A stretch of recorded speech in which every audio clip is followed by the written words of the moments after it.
Ready to dive into the world of AI. Today, we're tackling Scary Smart by Gawdat.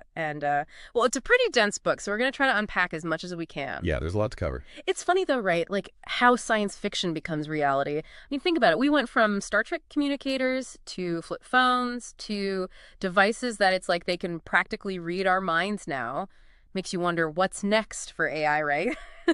What once seemed like this far off future is unfolding right in front of us. It really is.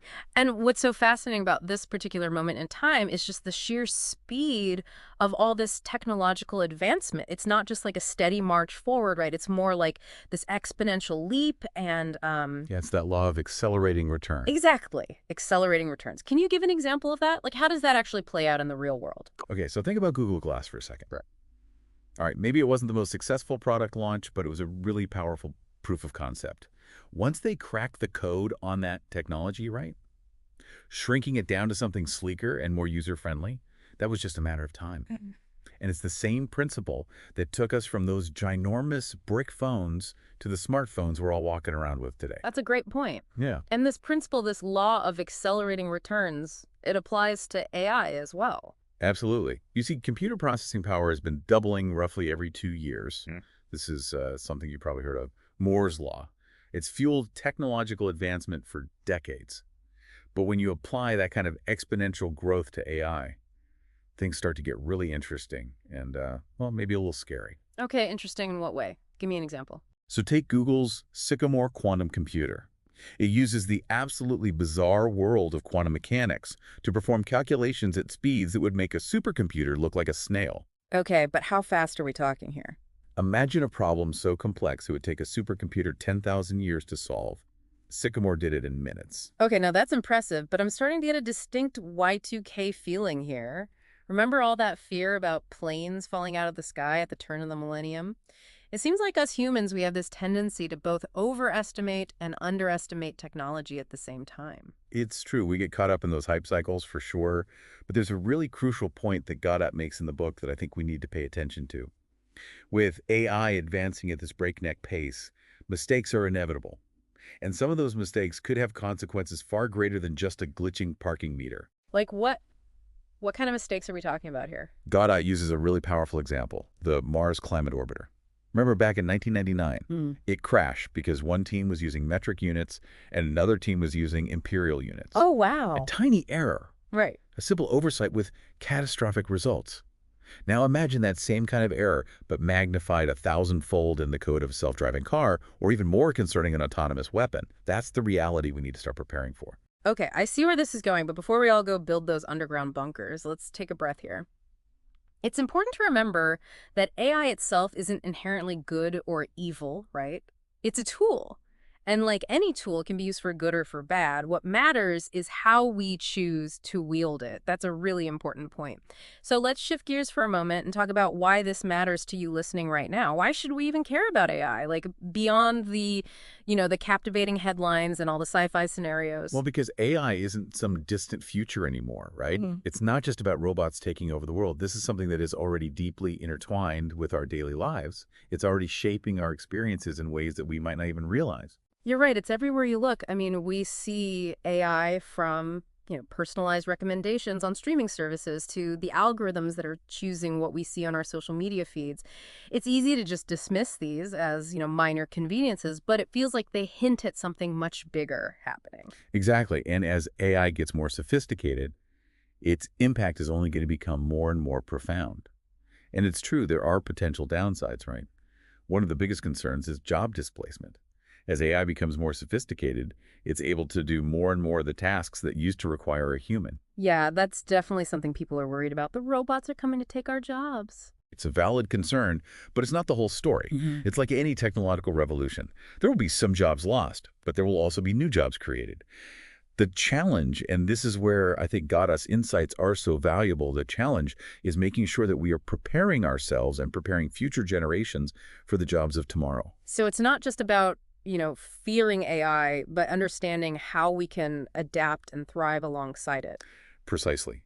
It requires a shift in mindset. We need to start looking at AI not as a threat, but as a powerful tool that if we use it correctly, has the potential to solve some of the biggest challenges that humanity faces. That's a refreshing perspective. So what are some of the potential benefits of AI that we should be excited about? The possibilities are pretty extraordinary when you really think about it. Imagine AI helping us to tackle climate change by optimizing our energy grids or developing new sustainable technologies. Or what about revolutionizing healthcare by enabling earlier and more accurate diagnoses, or even coming up with cures for diseases that right now are considered incurable? Those are some pretty high hopes. But Yeah, I can see how AI could play a role in all of that. And that's just the tip of the iceberg, right? AI has the potential to enhance creativity and innovation. It could connect us with each other in ways that feel more meaningful. Heck, it could even expand our understanding of the universe. Hmm. But to unlock all of that amazing potential, we need to address the potential risks head on. And we've talked about job displacement being one of those risks. What are some of the others? So one of the biggest challenges is something that's called the control problem. Okay, the control problem. Yeah, essentially, as AI systems become more complex and more autonomous, how do we ensure that they're still aligned with human values and human goals? How do we prevent unintended consequences that could come from, AI making decisions that we don't fully understand or that we can't predict? That sounds like a recipe for disaster. Are you suggesting that we could actually lose control of our own creations? It's a fear that a lot of experts share. And it's not entirely unfounded when you think about it. I mean, we're in the process of creating a new form of intelligence, right? We're essentially raising a digital child. But unlike a human child, AI doesn't come pre-programmed with a moral compass or an understanding of right and wrong. It learns from us, from the data we feed it, from the examples that we set. Okay, I see where you're going with this. So if we're not careful, we could end up creating an AI that reflects all of our worst impulses and biases. That's the danger. If we Yeah. want to create an AI that is beneficial to humanity, we need to be very, very intentional about the values that we instill in it. So how do we do that? I mean, how do you teach ethics to a machine? That's the million-dollar question, isn't it? It's not like we can just hand AI a textbook on ethics and expect it to get it. Right. They're not there yet. Not quite. It's a bit like that robot arm at Google X that Gawdat talks about in the book, the one that kept trying to grab those yellow balls. Oh, yeah. Took a while, but eventually it figured it out. It did. It just took a lot of trial and error. And that's the key takeaway here, right? AI is in its infancy. It's learning from us. It's mimicking our behavior. It's absorbing our values. Heck, it's even inheriting our biases. It's like we're not just coding algorithms, we're shaping an intelligence. We are. So it's not about stopping AI development altogether. It's about steering it in the right direction. But how do we actually do that? Well, it starts with recognizing that everything we do online is contributing to AI's education, in a way. Oh, interesting. Yeah, think about it this way. Every click, every search, every single post we make online, all of that becomes part of this massive data set that AI learns from. It's like our digital footprint, but instead of just impacting, our online reputation or whatever, it's actually shaping the values of this intelligence that's emerging. Yeah, exactly. And this is where things get really interesting. You see, Gawdat argues that we need to go beyond simply teaching AI right and wrong. We actually need to aim higher. We need to instill in AI this deep understanding of human well-being and happiness. So it's not just about preventing harm, but actively promoting well-being. Exactly. Gawdat calls it creating solely smart AI. He's envisioning a future where AI isn't just serving our needs, but helping us to live more fulfilling and more meaningful lives. That sounds like a pretty tall order. How do we even begin to measure something like happiness in a way that AI can even understand? It's a challenge, for sure, but it's not impossible. Remember, AI excels at pattern recognition.